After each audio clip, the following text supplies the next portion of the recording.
Only those 16 seconds, and you probably already know what song this is. Calamari Inkantation, also known as Shigokai Rebushi in Japan, is a song that's very much present wherever you look in the Splatoon game. From the final boss over to the final fest in both games, up to the jingle of the train in Splatoon 1, or the traditional version you can quietly hear and skip up heavily on. But it's more than just an all-present song. It's important to the game's overall story and lore in a much bigger scale than you might think. And today I'm going to tell you all the details that are known to us, for example through in-game dialogue or things like the Splatoon booklet. So let's take a deep look into the Squid-tastic groove in the first Splatoon lore video.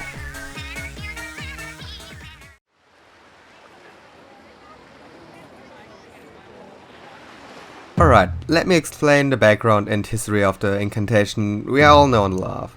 The version we know from the games is canonically not the first version of Calamari Inkantation. Rather, it's a modern style cover slash remix that the Squid sisters performed much more recently. The true origin is a folk song known as Ganso Shaisho Shiroka Rabushi in Japan. The booklet from Splatoon, which is the OST CD of the game, has its Japanese name written out, and translated into English it pretty much translates into Chorus of Calamari County. Like the name states, this song originated in Calamari County, which is also the place where Kelly and Maria originally came from before they arrived in Inkopolis. The version of the song we know was sung by the Squid sisters in a much younger age at a youth folk singing contest in, you guessed it, Calamari County. But they're not the only ones that can be heard in this version of the song. Multiple other young Inklings and maybe Captain Cuttlefish too can be heard in the background alongside outside noises like wind and waves from the water.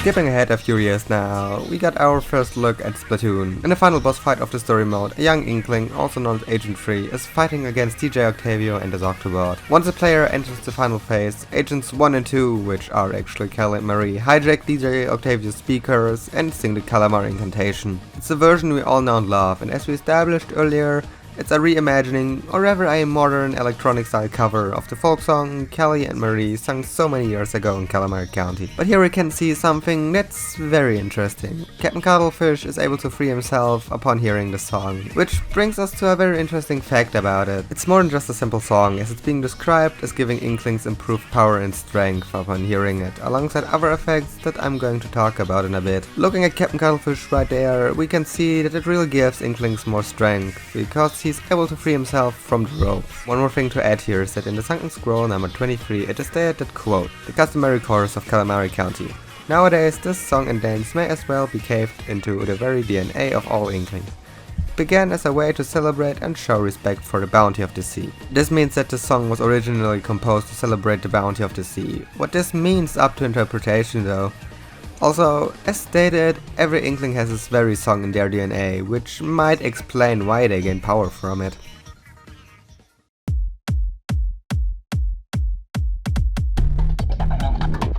In the final phase from the final boss of Splatoon 2, we can see another effect the Calamari Inkantation has on Inklings, specifically Kelly in this case, who has been brainwashed by DJ Octavius' Hypno Shades. After the second phase, Marie gets her boombox, which is that thingy right there, and plays the background melody, which is already enough to free Kelly from the brainwashing. She jumps on the truck where Marie stands, and together they begin to sing what we know as Spicy Calamari Inkantation, or Koikushi Shiroka Rebushi in Japan. The song is a more fleshed out version with a different instrumentalization than the one we know from the first game. This version also includes the background melody of City of Color towards the middle part. However, Kelly's not the only one cured from brainwashing by the Calamari Inkantation. One thing many might not know is that Marina, yes, that Marina, from Off the Hook, has been cured by the song as stated in both the Octa expansion chat logs and in a Sunken Scroll in Splatoon 2 Zero mode.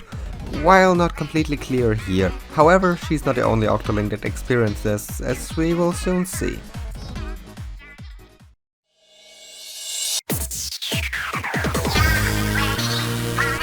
This year we got to see a story from another perspective. An unknown Octoling, dubbed Agent 8 by Captain Cuttlefish, wakes up from unconsciousness while humming the melody of Calamari Inkantation before waking up.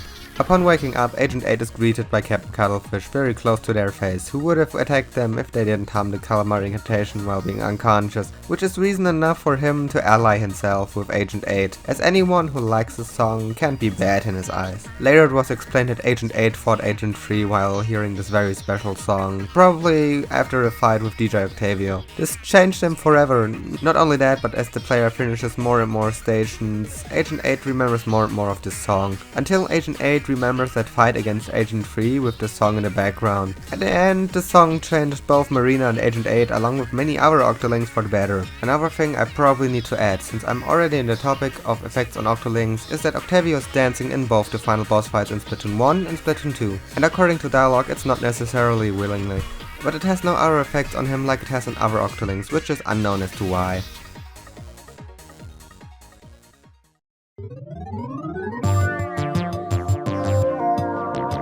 Now a few little things before we wrap things up. As I said earlier, the song is very important to Inkling culture, since you can hear it basically anywhere. From the train jingle over the password secret screen up to Skip Up Helvion, where you can hear a traditional folk song version in the background. Also, as I said before, the more mem cakes a player collects in the Octa expansion, the more and more you can hear the Calamari Inkantation in the background. And last but not least, the booklets with Splatoon OST and live CDs. There are lyrics to the song written in Japanese hiragana and only give away the pronunciation and don't have any other meaning, since it's completely nonsensical gibberish. Now to wrap things up, Calamari Inkantation is more than just a simple song in the lore of Splatoon. It's probably the single most important thing to Inkling culture. It's fascinating how much lore a single song can have in the game. Splatoon is a franchise that's very self-aware with its music, and it shows that time and time again, this song just being one example of many. Perhaps I'll talk more about other songs, like Now or Never in these games sometimes. But for now, that's it for me. And until the next video, goodbye.